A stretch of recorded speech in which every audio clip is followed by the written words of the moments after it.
Physics वाला करेंगे जी। जो थोड़ा सा टाइम जाया हुआ उसके लिए माजरत। ये ऑनलाइन वाले बच्चों की अब रिक्वेस्ट पे जो हम क्लास ऑनलाइन सर्च कर रहे हैं उसकी वजह से हमारी थोड़ी सी क्लास कभी कभी लेट हो जाती है। आई होप आप लोग उसको बहुत ज्यादा माइंड नहीं करते होंगे। लास्ट टाइम हमने क्लास में डिस्कस किया था क्या, कि एक बॉडी जो मूव करती है it's not because of force. Last time जो बात डिस्कस की थी, because of movement. a body does not move because of force.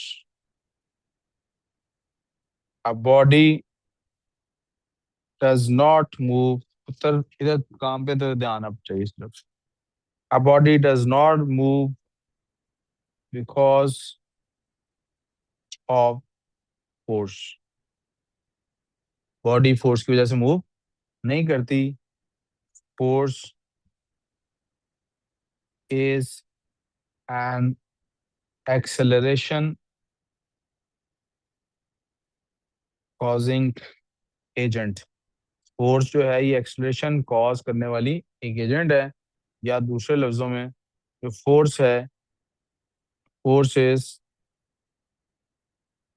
A velocity changing agent. Force जो है वेलोसिटी को चेंज करती है। तो फिर बॉडी मूव क्यों करती है? अब body moves because of momentum. Body move करती है किसकी वजह से? मोमेंटम की वजह से।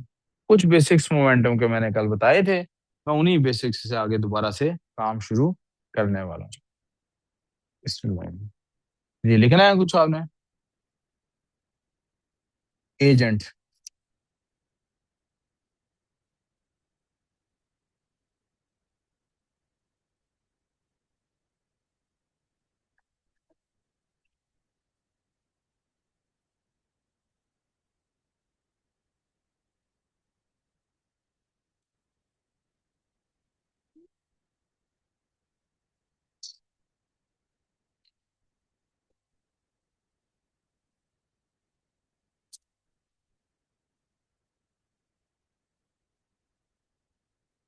चले आगे जी।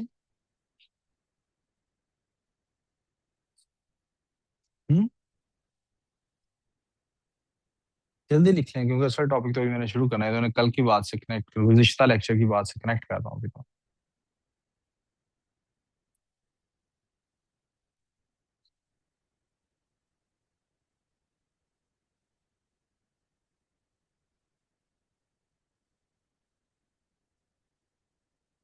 चलें जी, आइए चलें।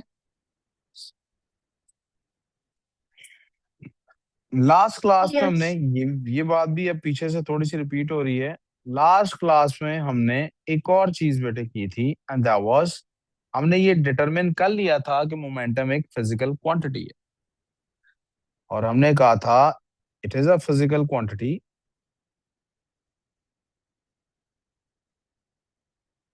हमने कहा था it is a derived quantity.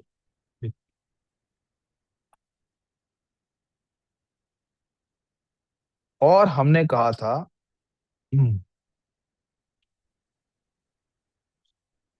जनाब, इसका फॉर्मूला जो है, इसका हमने फॉर्मूला डिराइव किया था। और फॉर्मूला क्या था? Momentum is equals MV. To M V. कुछ दिल में जब से आप क्लास आ रहे हैं ना, मैं फिजिक्स के बारे में या केमिस्ट्री के बारे में कोई भी सवाल आपसे पूछूं ना, अभी आपको नहीं पता होगा।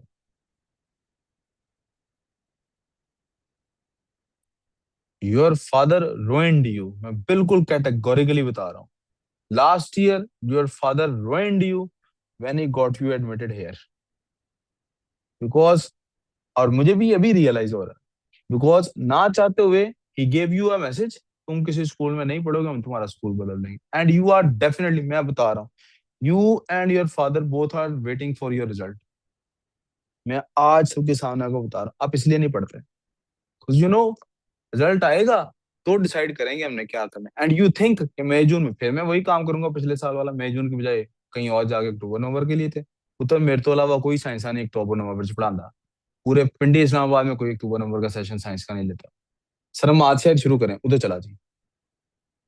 और पुत्र अगर कर भी लेगा ना AS A2 में, आगे यूनिवर्सिटी के साथ पैचअप ही नहीं होता, तेरा बेड़ा गर्क हो जाना, किसी गलत फहमी में है Is momentum तू कर ले vector दोस्तियां, बैठ इसके साथ, कर चुगल, छोड़ पढ़ाई, रजिस्टर बंद कर, कुर्सी का रुख इसकी तरफ कर, इसको देख ये क्या कर रहा है। ये नहीं समझ आ रहा तो उधर उमर के पास चला जा, आते उधर यार, जाओ उसके साथ बैठ जा। कोई एक दिन ऐसा नहीं जिस दिन तू 100% सिर्फ पढ़ रहा हो, सिर्फ बेइज्जत होता है तो आधा घंटा एक्टिंग करता है मेरे सामने पढ़ने की, मुझे लगता है मुझे पता नहीं लग रहा तू क्या कर रहा। तू यही बता दे इसमें से M और V क्या है, चल बता। अभी आज 10 मिनट जब से शुरू हुए तब से मैंने क्लास में क्या क्या बताया वो समझा दे, चल तुझे शर्म नहीं आती? तू क्यों अपनी जिंदगी तबाह कर रहा है? तुझे लगता है इसके कॉन्सिक्वेंसेस कोई नहीं होना है? तेरा A लेवल तक सारा बेड़ा गर्क हो जाना। तेरे बग यार किधर है वो, बुला बुला फालतू। Sir, I just wanted to उधर एक ask मिनट you ठहर जो ही some. रहा, 2 मिनट बाद पूछना। ला फात बात सुन।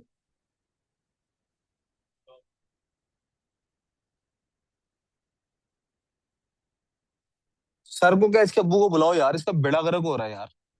अब हम हमारे हाथों में ये कुछ दिल का हमारे हाथों ना हो जाए यार। सर को ऐसे ही कहीं जाके सर को उनका सर कह रहे हैं और दर्दनाक आवाज के साथ कह रहे हैं कि सर इसका बेड़ा गर्क हो जाना जिंदगी का इसका। अब्बू हो गए, अगर नहीं कल आपने आना तो इसको जिस दिन आना होगा ना उस दिन लेके आइएगा। आपको समझ नहीं आ रही बच्चे की एजुकेशन का मसला है? पता नहीं क्या करते हैं यार। Sir, अब बोलो इरा। is momentum a vector or a scalar quantity? ये अभी बेटा अभी मैं वहां तक जाऊंगा जब तक बताऊंगा, अभी मैं वहां तक गया नहीं, थोड़ी देर वेट कर। Okay. हाँ जी बच्चों, यहाँ तक कोई problem? Are we clear so far? अच्छा जी, अब सुन ले क्या होता है मोमेंटम। ये मैस और वेलोसिटी का प्रोडक्ट क्या है ये? हर फॉर्मूला की बेटे एक मैथमेटिकल डेफिनेशन होती है, आज हम पहले डिफाइन करेंगे।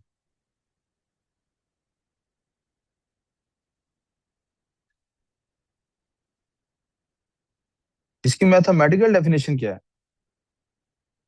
It is the product of mass and velocity of a body। इसका मतलब है क्या जो बॉडी एट रेस्ट होती है उसका भी कोई मोमेंटम होता होगा, उसका मैस कुछ भी हो उसकी वेलोसिटी क्या होती है? जीरो, तो उसका मोमेंटम की वैल्यू क्या होती है? कोई कंफ्यूजन? कल हमने इसका यूनिट भी निकाला था, मैं यूनिट यहीं लिख देता हूँ, kgms और मैंने आपको बताया था kgms-1 इसका यूनिट है और kgms-2 किसका यूनिट है? एक्सेलरेशन का। किसका यूनिट है? कोई प्रॉब्लम? निकलते कैसे हैं आप? जो क्वांटिटीज होती हैं उनका स्टैंडर्ड फॉर्म, ओ सॉरी, उनका जो सिस्टम इंटरनेशनल वाला यूनिट होता है वो ऐड करते हैं। ठीक है, ये होगी बेटे मैथमेटिकली। क्या मैथमेटिकली फोर्स की ये डेफिनेशन नहीं बन गई? Force is the product of mass and acceleration. लेकिन कॉन्सेप्चुअली क्या चीज है फोर्स?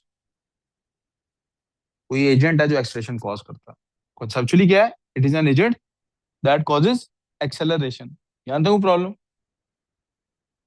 ये क्या है फिर कॉन्सेप्चुअली? मैंने इसका एक कॉन्सेप्ट आपको कल दिया था। ये कोई चीज है कि एक मैस आहिस्ता वेलोसिटी से आ रहा हो तो आपसे टकराता है तो कितनी तकलीफ पहुंचती है, वही तेज वेलोसिटी से आए तो टकराता है तो क्या तकलीफ पहुंचती है।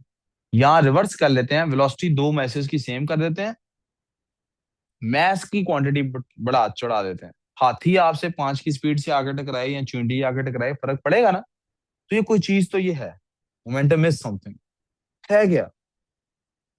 फिजिक्स की जुबान में इसकी क्या डेफिनेशन लेते हैं हम? फिजिकल डेफिनेशन इसकी ये होती है,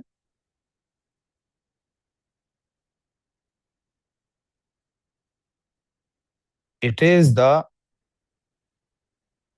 क्वांटिटी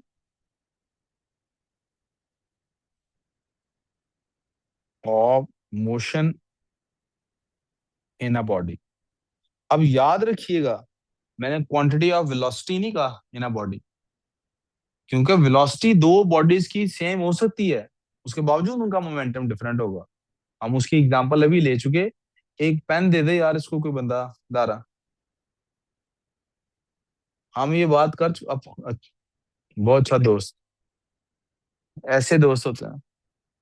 मैंने कहा यार उसको कोई बंदा दारा पेन दे दे, उसके बाद पेन नहीं लिखने के लिए, तो इसने अपना काम छोड़ के पेन उसको दे दिया, अल्लाह तू कर ले मेरी खैर। सुभान अल्लाह। कोई और बंदा दे दे यार, एक्स्ट्रा पेन नहीं है किसी के पास? ऐनक लगा के ऐसे घूरता है जैसे पता नहीं, वो पुरानी फिल्मों में नहीं दिखाते थे बाबे जो रोज की 10 किताबें पढ़ते थे? 10 किताबें ना, ऐनक यहाँ पे नाक पे रख के ऐसे करके देखने वाले। यहाँ वो बाबे होते थे ऐसे देखने वाले, यहाँ गली के नुक्कड़ वाले लड़के होते थे ऐसे करके देख। अब ये पता नहीं क्या है। एक बॉडी, चीता है मिसाल के तौर पे बेटे। चीता जिस स्पीड से भाग रहा हो, उसी स्पीड से अगर हाथी भाग रहा हो, दोनों आप एक दीवार से टकराएं, क्या सेम इम्पैक्ट होगा? इसका मतलब momentum is quantity of motion. उनके अंदर को क्वांटिटी ऑफ, यहाँ तो कोई प्रॉब्लम, कोई मसला? अब जरा एक चीज देखते हैं। देखो जब कोई नया लॉ डिस्कस करते हैं ना बेटे, कोई नई चीज डिस्कवर करते हैं, तो उसको पुरानों के साथ रिलेट करना ही होता, ताकि या तो पुरानों के साथ रिलेट करके ये पता लग जाए कि ये उनके साथ कंसिस्टेंट है, या फिर ये पता लग जाए ये गलत है, ये गलत बता। मैं आपको एग्जांपल देता हूँ। मैं आपको फिजिक्स, केमिस्ट्री और मैथ्स पढ़ाता हूँ, ठीक है? अल्लाह का शुक्र है, मुझे लगता है मैं अच्छा पढ़ाता हूँ। मुझे तो पता है अल्हम्दुलिल्लाह अच्छा पढ़ाता हूँ। मेरे काफी स्टूडेंट्स को भी लगता होगा मैं अच्छा पढ़ा लेता हूँ, कुछ को नहीं भी लगता होगा। एक बच्चा कहता नहीं सर, वो मैथ मैं समझता हूँ सर बिलाल ज्यादा अच्छा पढ़ाते हैं। नहीं sir Bilal, I don't mind this, इसमें क्या बुराई है? आप देखें ना, पीसी का खाना सबको थोड़ी अच्छा लगता है, ऐसे ही है ना? मैरिएट का खाना सबको तो पसंद नहीं लगता ना। इसी तरह मैं भी सबको तो अच्छा नहीं लगूंगा, लेकिन मुझे सब, you know, I know where I stand. Please एक जरा, मैं फिजिक्स से बाहर नहीं जा रहा, आप ये याद रखिएगा, मैं फिजिक्स की बात कर रहा हूं। लेकिन बीच में मुझे एक आधा जुमला को और याद आ जाता तो। आप लोग मुझसे पहले मुख्तलिफ जगहों से पढ़ आए हैं, या तो आप अपनी क्लासेस की वजह से पढ़ आए हैं, यानी आप कभी क्लास 1 में भी थे, कभी 2 में भी थे, कभी 3 में भी थे, कभी 4 5 6 7 8 9, या फिर आप मुख्तलिफ स्कूल्स या अकेडमीज में पढ़ आए हैं। तो एक क्लास में कोई एक बच्चा कम से कम 50 टीचर्स का एक्सपीरियंस रखता है। कैसे एक्सपीरियंस रखता है? कुछ 7 8 से उसने खुद पढ़ा हुआ है, कुछ 7 8 से उसके दाएं साइड वाले दोस्त ने पढ़ा हुआ है, 7 8 से लेफ्ट साइड, तो आप यहाँ बैठ, और वैसे भी ये जो ओए लेवल्स वाले बच्चे होते हैं ना, ये सारे ही वो बच्चे होते हैं जिनके पास आईफोन होता है तकरीबन। तकरीबन मैं, iPhone was a symbolic thing, I wanted to say touch screen वाला फोन होता है इनके पास। तो ये सारे सोशली कनेक्टेड होते हैं। बैरी एनक्लेव में किसी को कैसे पता सर उसामाज अकेडमी क्या है? क्योंकि ये सारे आपस में इन टच है। तो ये कहीं ना कहीं एक बच्चे को कोई टीचर अच्छा लगता है ना, तो ये उसकी भी तारीफें कर देता है, और को बुरा लगता है तो ये उसको भी नहीं छोड़ते। वहाँ हमें पता है किस किस टीचर का क्या क्या स्कैंडल होता है। लाहौर वाले टीचरों के स्कैंडल हमें इधर इस्लामाबाद में पता होता है, फलाना टीचर फलाना सेल्फी बना के, तो you know we are so well connected with each other. ऐसे ही है। इसके बावजूद कि यहाँ पर आने वाले, यानी अब हम सेकंड, क्यों बकर आप तो रिलेट कर सकते हैं ना, पिछले साल आप मुझे कह रहे थे सर आप बच्चे को, अब अगले साल अबू बकर जो भी बच्चा यहाँ पे नेक्स्ट सेशन में आ रहा होगा, मोस्ट डेफिनेटली है वो 4 लोगों से पूछ के आया कि सबसे बेहतर यही है, राइट? ऐसे ही है ना? जैसे वो पिशावर वाले कर्नल साहब जो हैं, वो उन्होंने ऐसा किया है कि आपके अब्बू के अलावा 4 और लोगों से पूछा है कि सबसे बेहतरीन, नहीं नहीं आपके अब्बू, मैं आपको बता रहा हूँ नहीं, मैं आपको बता रहा हूँ नहीं, उन्होंने किसी टीचर से पूछा था, उस टीचर ने मेरे जूनियर के तौर पे पढ़ा पढ़ा हुआ था मेरे से, तो उसने कहा कि मैं आपको इन्फॉर्मेशन सर उसामा से लेती हूँ, यहाँ से उसको मेरा नाम पता लगा। तो ही आज इन हिज फ्रेटर्निटी, तो बाय द वे बात हो, तो 4 जगह से पूछा है, और वो जब कन्विंस हुआ है कि sir Usama academy is the best academy in Pakistan, उसके जेहन में ये बैठा है, क्योंकि उसने तो ऑनलाइन पढ़ाना है अपने बच्चे को। पिंडी साहब की बात नहीं हो रही, तो उसने अपने बच्चे को भेजना है। अब यहां से जरा बात रिलेट कीजिएगा। इसके बावजूद उसका बच्चा जब मेरी क्लास अटेंड करेगा ना, और मैं आपको बात पढ़ाऊंगा, वो उसने उस दिन तक जो कुछ सीखा है ना, वो उसके साथ उसको कंपेयर जरूर करेगा। इसका ऐसा मिसाल के तौर पे, मैं अगर आपको कह दूं कि 2+2 4 होते हैं, 2+2, जितने भी टीचर्स से आपने आज तक पढ़ा है, जब तक आप उनसे जो कुछ पढ़ चुके हैं उसके साथ इसको कंपेयर नहीं करेंगे, आप ये बात रेडिली नहीं मानेंगे। अगर आपने हमेशा यही सुना था 2+2 4 है, आप एतराज ही नहीं करेंगे मेरी बात पे, आप कहेंगे यस यस ये। कोई बच्चा एतराज करेगा? एक मिनट है तो मेरी बात, कोई बच्चा एतराज? मैं फिर से रिपीट करता हूं, मैं किस बच्चे की बात कर रहा हूं? जो बच्चा और उसके पेरेंट्स 100% मेक श्योर करके आए हैं कि this is the best teacher to study from. मैं हूं या नहीं ये बहस नहीं कर रहा, मैं उस बच्चे की एग्जांपल लेना चाह रहा हूं जो बच्चा ये मोस्ट डेफिनेटली तय कर चुका है कि यही सबसे बेहतरीन उस्ताद है। उसको जब मैं बताऊंगा 2+2 4 होता है, तो नेचुरली वो क्या करेगा? पहले आज तक जो पढ़ा उससे कंपेयर करेगा, फिर कहेगा हाँ ये बात सही है या गलत। सिमिलरली फर्ज करें उस बच्चे को मैं कहता हूं यार 2+2 कभी 4 नहीं भी होते, कभी 4 नहीं। अगर मैं उसको ये कह दूं कि कभी ऐसा भी वक्त होता है कि 2+2 4 नहीं होते, तो चूंकि आज तक उसने ये बात नहीं सुनी, आज तक उसने ये बात, वो बच्चा जो मोस्ट डेफिनेटली मान चुका है मैं ही सबसे बेहतरीन उस्ताद हूँ, वो बच्चा जिसके पेरेंट्स को वो मना चुका है इससे बेहतर उस्ताद नहीं है, वो बच्चा जिससे वो कुछ दिन पढ़ चुका है और देख चुका है कि हाँ जो कुछ आज तक पढ़ा था ये उसी के मुताबिकत के साथ आगे चल रहे हैं, जब भी कोई ऐसी बात सुनता है जो उससे मुताबिकत नहीं रखती जो पहले पढ़ चुका है, फौरन उसके जहन में एतराज खड़ा हो जाता है, ये आपने क्या कह दिया। तो ज्यादा से ज्यादा ये होगा, अगर मेरे लिए दिल में इज्जत रखता होगा तो अदब से पूछ लेगा, सर आप थोड़ा सा एक्सप्लेन कर देंगे, वरना नहीं तो मोस्ट ऑफ द टाइम्स तो इस मौके पर अदब भी उसका खिड़की से बैठ जाएगा, फौरन कहेगा सर आपसे गलती होगी, नहीं नहीं यू आर रॉन्ग सर, ऐसा कैसे हो सकता। इसका मतलब है हर नई जानने जो बात हमें नहीं पता लगती है, हम जब तक उसको पिछले से रिलेट नहीं कर लेते तब तक उसको रेडिली एक्सेप्ट नहीं कर सकते। ये बात समझ आ गई? ये सारी स्टोरी पता क्यों सिखाई है आपको? ये बताने के लिए कि फिजिक्स की दुनिया में when ever you discover something new, सबसे पहला काम हम ये करते हैं कि ऑलरेडी डिस्कवर्ड प्रिंसिपल्स के साथ उसको कंपेयर करके देखते हैं।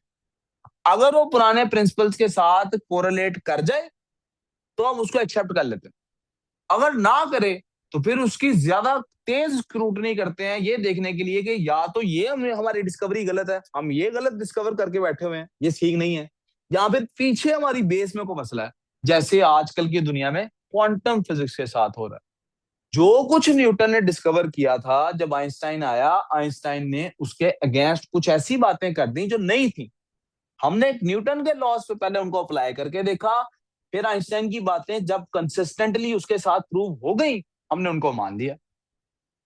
और फिर उसके बाद आज के दौर में जब हम माइक्रोस्कोपिक लेवल पे जाके वही फिनोमिनॉन हमने स्टडी किए और हमें देखा कि यार जैसे हमारी आम दुनिया में ग्रेविटी काम करती है, माइक्रोस्कोपिक लेवल पे वैसे काम नहीं कर रही। फिर जब हमने देखा कि एक इंसान, देखे ना मैं इस वक्त आपके सामने बैठा हूँ, इस वक्त कहीं और हो सकता हूँ, लेकिन हमने देखा क्वांटम लेवल पे ऐसा हो रहा है कि एक एटम एक ही वक्त में दो जगह पे मौजूद होता है और फिजिकली कनेक्टेड नहीं भी होता है। एक अमेरिका में एटम है और एक एटम पाकिस्तान में, पाकिस्तान वाले को आप पोक करते हैं, अमेरिका वाला हिल जाता है। जब हमने ये देखा तो हमने देखा फिजिक्स के बाकी लॉज के साथ तो ये बात कोरिलेट नहीं करती। हमने कहा यहाँ हमारे पीछे से लॉज खराब है, we need to redo them, या फिर हम अभी क्वांटम मैकेनिक्स को समझ नहीं पाए।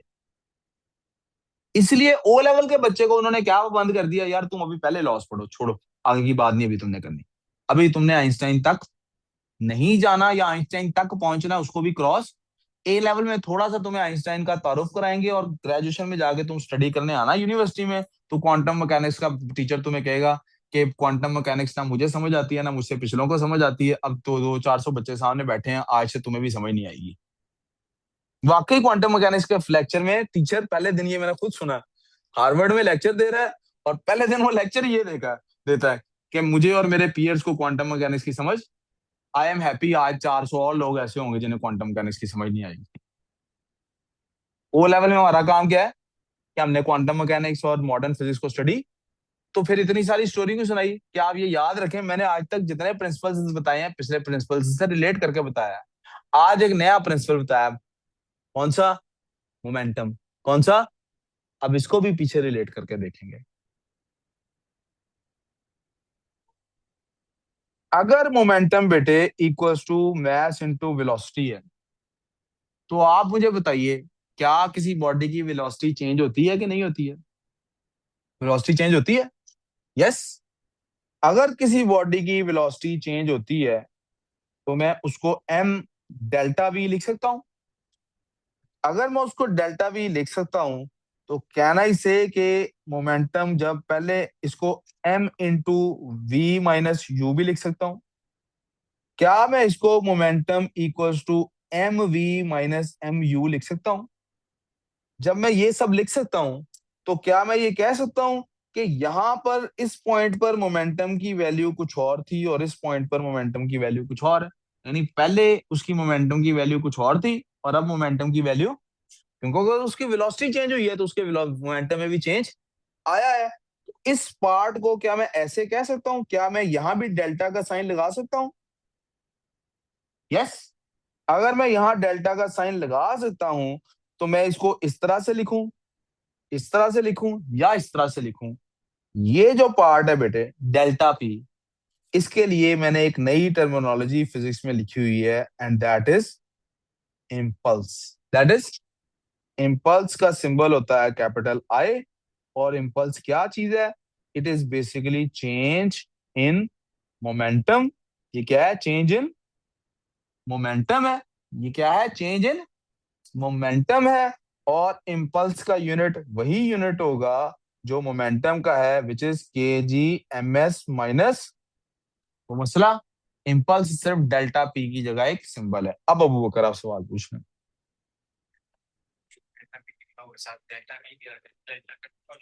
नहीं बेटे, डेल्टा कोई वो नहीं है, फिजिकल क्वांटिटी नहीं है। ये कोई ऐसा नहीं है कि टू से दोनों साइडें मल्टीप्लाई हो रही है। डेल्टा सिंबल है किस बात का? चेंज का, कि वी माइनस यू। यानी आप यूं समझिए कि डेल्टा पी का मतलब है P one minus P two, या P two minus P one कर लेते हैं। ठीक है। यानी जिसका मतलब है M V minus M U, जिसको हम लिख सकते हैं एम वी माइनस यू, जिसको हम लिख सकते हैं एम डेल्टा वी। ये बेटे मैंने दोनों तरह आपको लिख के दिखा दिया।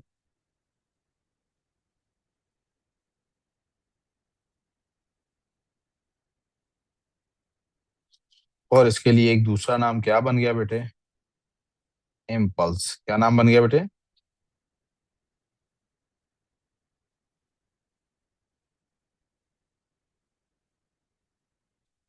कोई कंफ्यूजन किसी को? अब आपको इम्पल्स से मैं सिर्फ रिमाइंडर के लिए इधर एक एग्जांपल लिखवा रहा हूं। कौन सी? द रिजिड लॉक वाली। याद है मैंने रिजिड लॉक की बात की थी कि एक लॉक है, फंसा हुआ है, खुल नहीं रहा। आप जितना मर्जी धक्का लगाते रहे लॉक बंद नहीं हो रहा। लेकिन अगर आप जोर से उसको पुश करके वापस आते हैं तो वो जो इम्पल्स क्रिएट आप करते हैं उसका इम्पैक्ट ज्यादा होता है। वो बात, कोई कंफ्यूजन? थक गया है? नींद आ गई है? क्या कर रहा है आंखों से? ऐसी आंखें या तो नींद में होती हैं या खुमार में होती हैं। खुमार समझते क्या होता है? खुमार उर्दू में नशे को कहता है। Are you high? No, I have high standards. जी। सूम। और और जी।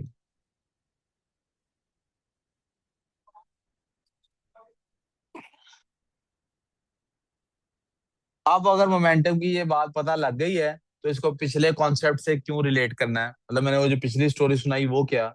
बस एक स्टेप के बाद हम उधर पहुंच जाएंगे। सिर्फ एक स्टेप के बाद हम वहां पहुंच जाएंगे।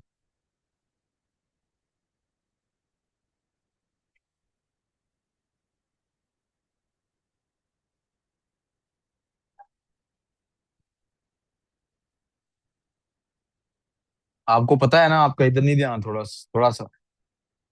हाँ लिख लिया, नहीं सोचो अब इसी के ऊपर। हाँ। चलो आगे जी। अब हमने बात की थी वो रिजल्ट वाली जो बात थी, उसने हमें बताया था। क्या हो गया? चल ना बेटे, चल पड़ा। अब आ जाते हैं जी इम्पल्स के बारे में एक और मजे की बात करते हैं। इम्पल्स के बारे में एक और बात सुन लीजिए।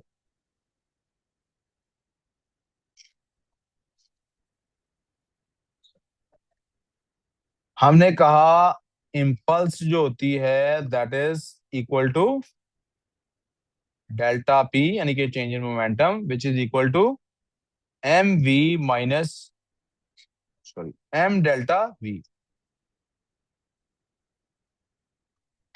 यहां तक किसी को कोई कंफ्यूजन है तो प्लीज पूछ लें, कोई मसला। और जब उन्हें लॉ वाली एग्जांपल ली तो उस एग्जांपल से क्या हुआ मैं उसके बारे में भी बताता हूँ आपको। आप देखिए, जब किसी बॉडी की वेलोसिटी चेंज होती है, जब किसी बॉडी की वेलोसिटी, क्या उसमें कोई टाइम लगता है? टाइम लगेगा वेलोसिटी, अगर किसी की वेलोसिटी 10 से 20 पे गई है, टाइम लगेगा कि नहीं? इसका मतलब मोमेंटम चेंज होने में भी टाइम लगेगा, यस और नो? तो इसका मतलब है ये जो चेंज इन मोमेंटम हो रहा है, इंपल्स हो रही है, इसमें भी कोई टाइम लगा है। अगर मैंने उसका रेट निकालना हो, क्या निकालना हो? रेट फिजिक्स में किसको कहते हैं? पर यूनिट टाइम को रेट किसको कहते हैं? तो यार, with respect of time. Over time, यानी कि डेल्टा पी ओवर टाइम, यानी कि M delta V over time. Is that right? अब जरा आपने तवज्जो करनी है, मैं ये M delta V over T को एक दफा मिटा के किसी और कलर से लिखने लगा। So this is M delta V over T. यहां तक को प्रॉब्लम? मैं ऐसा करता हूं, इसमें से भी इस एम को चेंज कर देता हूँ, कलर एम का चेंज कर देता हूँ। मैं देखना चाहता हूँ आप गैस कर पाते हैं कि नहीं, कि सिर्फ जो ऑरेंज कलर में लिखा हुआ है ये क्या है? Acceleration. शाबाश। डेल्टा वी ओवर टी क्या होता है? तो क्या हम इसको एक्सेलरेशन इसकी जगह लिख सकते हैं? लिख सकते हैं।